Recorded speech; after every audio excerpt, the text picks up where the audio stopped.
Welcome to ஷானுராம்ஸ் kitchen. இன்றைக்கி வந்து நம்ம முள்ளு முறுக்கு எப்படி பண்ணுறதுங்கிறத பார்க்க போகிறோம். கோகுலாஷ்டமி வருது, அதுக்கான பக்ஷணங்கள்லாம் நம்ம ஒன்றா நம்ம பண்ண போகிறோம். முதல்ல வந்து உங்களுக்கு முள்ளு முறுக்கு எப்படி பண்ணுறதுங்கிறத காமிக்க போகிறேன். ரொம்ப ஈஸியாக நம்ம பண்ணக்கூடிய ஒரு பக்ஷணம் இது, ரொம்பவே டேஸ்டியாகவும் இருக்கும். ஸோ இதுக்கு என்னெல்லாம் ஐட்டம்ஸ் நம்மளுக்கு தேவையானதுங்கிறதையும் நான் இப்போ உங்களுக்கு சொல்லிடுறேன். இந்த முள்ளு முறுக்குக்கு வந்து பச்சரிசியும் அது கூடவே வந்து பயத்தம் பருப்பும் எடுத்துகிட்டு இருக்கோம். இந்த அரிசியோ பருப்பையோ எதையுமே நம்ம வந்து வறுக்கவோ இல்லைன்னா களைஞ்சோணத்தவோ அந்த மாதிரிலாம் எதுவுமே பண்ணவே வேண்டாம். நம்ம மாவரிசின்னு நம்ம கடையில் கேட்டு வாங்குவோம் இல்லையா, அந்த அரிசி வந்து 4க்கு 1 பங்கு பயத்தம்பருப்பு எடுத்துக்கணும். அதாவது 4 டம்ளர் அரிசி எடுத்துட்டேன்னா 1 டம்ளர் கிட்டக்க பயத்தம்பருப்பு எடுத்து அப்படியே ஒன்றா கலந்து நீங்கள் மிஷினில் கொடுத்து நன்னா மாவாக திரிச்சுன்னு வந்துருங்கோ. ஆற வச்சதுக்கப்புறமா இந்த மாவை வந்து நன்னா சலிச்சு வச்சுக்கோங்கோ. அதாவது ஏதாவது மண்ணு கிண்ணு ஏதாவது இருந்ததுனாக்கா உங்களுக்கு வந்துட்டு வெடிக்கும். அதனால் சலிச்சு எடுத்து வச்சுக்கோங்க. இப்போ அந்த மாதிரி சலிச்சு எடுத்து வச்ச மாவை தான் நான் இங்கே வந்து ஒரு 2 கரண்டி கிட்டக்க இந்த கிண்ணத்தில் போட்டுருக்கேன். இதில் வந்து நம்ம பெருங்காயம்லாம் எதுவும் போட போகிறதில்ல. கருப்பு எள்ளு இருந்ததுன்னா கருப்பு எள்ளு போட்டுக்கோங்க, இல்லை வெள்ளை எள்ளு இருந்ததுன்னா வெள்ளை எள்ளு போட்டுக்கோங்க. 1 ஸ்பூன் கிட்டக்க நம்ம வந்து வெண்ணெய் போட்டுக்கலாம். சில பேர் வந்து வெண்ணெய் போட்டுப்பா, சில பேர் வந்து நல்லா அந்த சூடாக இருக்கிற எண்ணெய் இருக்கும் இல்லையா, நம்ம இந்த பக்ஷணம் பண்ணுறதுக்காக நம்ம எண்ணெயை வந்து சூடாக்கின்னு இருப்போம் இல்லையா, அதுலேருந்தே கூட வந்து ஒரு கரண்டி அளவுக்கு விட்டுப்பா. அது வந்து உங்களோட சௌரியம், உங்களுக்கு எப்படி வேணுமோ நீங்கள் அப்படி விட்டுக்கலாம். அடுத்தது வந்து இந்த ஈடுக்கு எவ்வளோ தேவையோ அந்த அளவுக்கு உப்பு. நம்ம எவ்வளோ மாவு திரிச்சுன்னு வருவோமோ அந்த மாவில் மொத்தத்தையும் நம்ம வந்து உப்பை போட்டு நெய்யை விட்டு இதில் வெண்ணெயை விட்டுன்னு போட்டு மொத்தமாக பிசையக்கூடாது. ஒரு 2லேருந்து 3 இதுக்கு தான் நாளைக்கு தான் வரணும் நம்ம எடுத்துகிட்டு இருக்கிற மாவு. அந்த மாதிரி கொஞ்சம் கொஞ்சமாக போட்டு நீங்கள் பண்ணினேன்னாக்க சட்டுன்னு உங்களுக்கு வந்து செவந்து போகாமல் இருக்கும். இப்போ நான் வந்து பிசைகிற மாவு வந்து பார்த்தேன்னா மேக்ஸிமம் ஒரு 3 குழலுக்கு தான் வரும். நம்ம அந்த அச்சு வச்சுருப்போம் இல்லையா பிழியறதுக்குன்னு, அந்த குழலில் வந்து நம்மளுக்கு போடுறத ஒரு 3 ஈடுக்கு தான் வரும் மேக்ஸிமம், இல்லை ஒரு 4 ஈடுக்கு வரலாம், அவ்வளோதான் இருக்கும். அந்த மாதிரி நீங்கள் துளி துளியாக போட்டுன்னு நீங்கள் வந்து பிசைஞ்சிட்டு அதை நீங்கள் வெந்து எடுத்துட்டேன்னாக்க உங்களுக்கு வந்து பண்ணுற பக்ஷணம் எல்லாமே ஒரே மாதிரி இருக்குமே ஒழிஞ்சு முதல் ஈடு வந்து நல்லா கலர் கரெக்டாக வந்திருக்கு, அதுக்கப்புறம் போக போக பார்த்தேன்னாக்கா செவக்க ஆரம்பிச்சிடுது அப்படின்ற ஒரு கம்ப்ளைண்ட் இருக்கும். அது வராமல் இருக்கணும் அப்படின்னா இந்த மாதிரி நீங்கள் சின்ன சின்ன பேட்சாக நீங்கள் வந்து இதை மாவை கலந்துன்ட்டு அதுக்கப்புறமா நீங்கள் எண்ணெயில் போட்டு பொரிச்சிக்கலாம். இப்போ வந்து நம்ம இதில் போட்ட உப்பு, எள், வெண்ணெய் இது எல்லாத்தையுமே நல்லா ஈவனாக கையால் கலந்துண்டாச்சு. இப்போ நம்ம கொஞ்சம் கொஞ்சமாக தண்ணி விட்டு இதை பிசைஞ்சிக்கலாம். தண்ணி விடும்போது பார்த்து கொஞ்சம் கவனமாக விட்டுக்கோங்க. கொஞ்சம் கொஞ்சமாக விட்டு கலந்துட்டே வாங்கோ. ஒருவேளை கொஞ்சம் ஜாஸ்தி ஆகிடுது அப்படின்னு ஃபீல் பண்ணேன்னாக்கா இன்னும் கொஞ்சமாக மாவு வேணால் ஆட் பண்ணிக்கலாம். ஆனால் என்னென்னா கரெக்டாக நம்மளுக்கு அதுக்கு அளவு வந்து உப்பு வந்து சரியாக இருக்குமா அப்படிங்கிறது நமக்கு தெரியாது. அதனால் முடிஞ்ச வரைக்கும் கொஞ்சம் கொஞ்சமாக விட்டு நல்லா இப்படி சேர்ந்தாப்பில் பிசைஞ்சுட்டே வாங்கோ.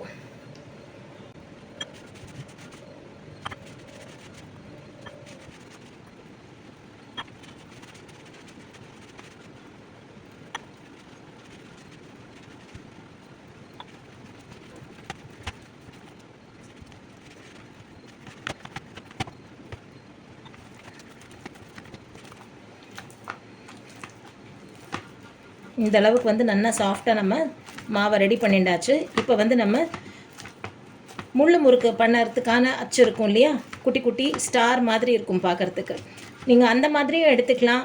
இல்லை ஒரே ஒரு ஸ்டார் இருக்கிற மாதிரியான அந்த அச்சை கூட நீங்கள் வச்சுக்கலாம். நான் இன்றைக்கி வந்து பார்த்தேன்னாக்கா இந்த மாதிரி ஒரே ஒரு ஸ்டார் இருக்கிற மாதிரியான இந்த முள்ளு தேங்குழலுக்கான அச்சு எடுத்துட்டுருக்கேன். உள்ளே வந்து லேசாக வெண்ணெயோ இல்லைன்னா எண்ணெயவோ லேசாக தடவிக்கோங்க. ஸோ தட் மாவு வந்து இதில் ஜாஸ்தி ஈஷிண்டு வேஸ்ட் ஆகாமல் அழகாக வழுக்கிண்டு வந்துடும். ஸோ அந்த மாதிரி எடுத்து வச்சுட்டாச்சு. ஒரு பக்கம் வந்து எண்ணெய் சூடாயின்ட்டுருக்கு. நம்ம பிசைஞ்சு வச்சுருக்கிற மாவை வந்து கொஞ்சமாக இதில் போட்டுக்கலாம். ரொம்ப மேலே வரைக்கும் போட்டுறாதீங்கோ.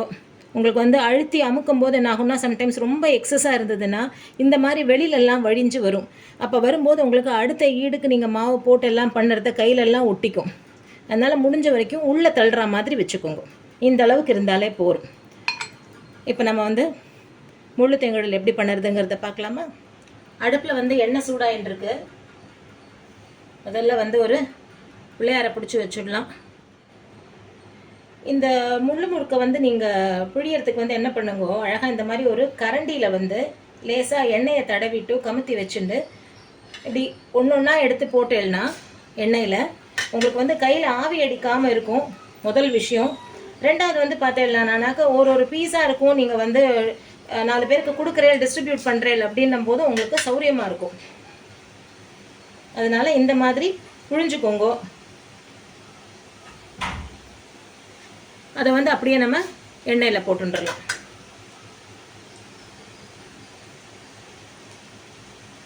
உங்கள் கைக்கு வந்து எப்படி திருப்பறத்துக்கு வருதோ அந்த மாதிரி போட்டுக்கோங்க.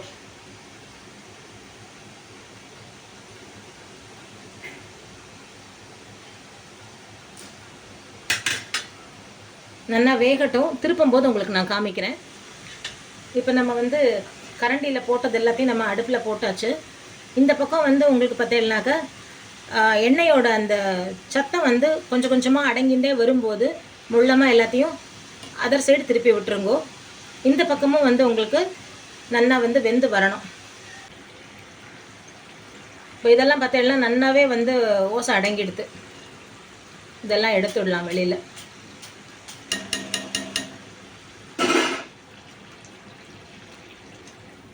அவ்வளோதான், நம்மளோட முதல் பேட்ச் ரெடி ஆகிடுது.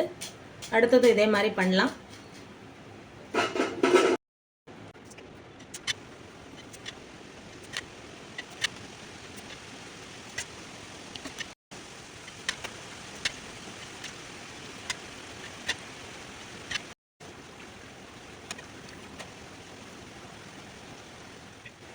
இங்கே பார்த்தேன்னாக்கா இதெல்லாம் வந்து நான் போட்ட முதல் பேட்ச். ஏன்னா எண்ணெய் நல்லா தாராளமாக வச்சுருந்தேன். ஸோ அதனால் கொஞ்சம் கொஞ்சமாக குட்டி குட்டியாக தான் நம்ம பண்ணுறோம் அப்படின்னும் போது ஒரு நாளையில் மேக்ஸிமம் வந்து ஒரு 6லேருந்து 7 பீஸ் தான் வருது. அதுக்காக நம்ம காத்துட்டு இருந்தோம் அப்படின்னாக்கா எண்ணெயும் வந்து சீக்கிரம் சூடாகிண்டே இருக்குது. ஸோ டைமும் சேவ் பண்ணலாம், நமக்கு வந்து வேலையும் சட்டுன்னு ஆகும். அதனால என்ன பண்ணிட்டேன், 2 ஈடாக புழிஞ்சுட்டேன். முதல் ஈடு வந்து நல்லா கலர் ஜம்முன்னு வந்துடுது பாருங்க. இதை வந்து நம்ம எடுத்து வெளில வச்சுடலாம். இதுலேயே நம்ம போட்ட 2வது பேட்ச் வந்து இன்னும் கொஞ்சம் கூட வெள்ளை வெள்ளையன்னு தான் இருக்குது. கலர் கொஞ்சம் மாறி வரட்டும், இந்த சத்தமும் அடங்கட்டும்.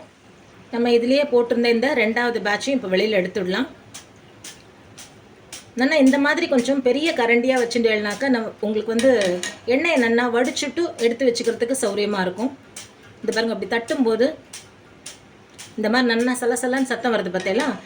அப்படின்னா என்ன அர்த்தம்னா இதில் வந்து உங்களுக்கு தண்ணியே இல்லை, ஈரமே இல்லை, நல்லா மொறுமொறுன்னு வந்தாச்சு.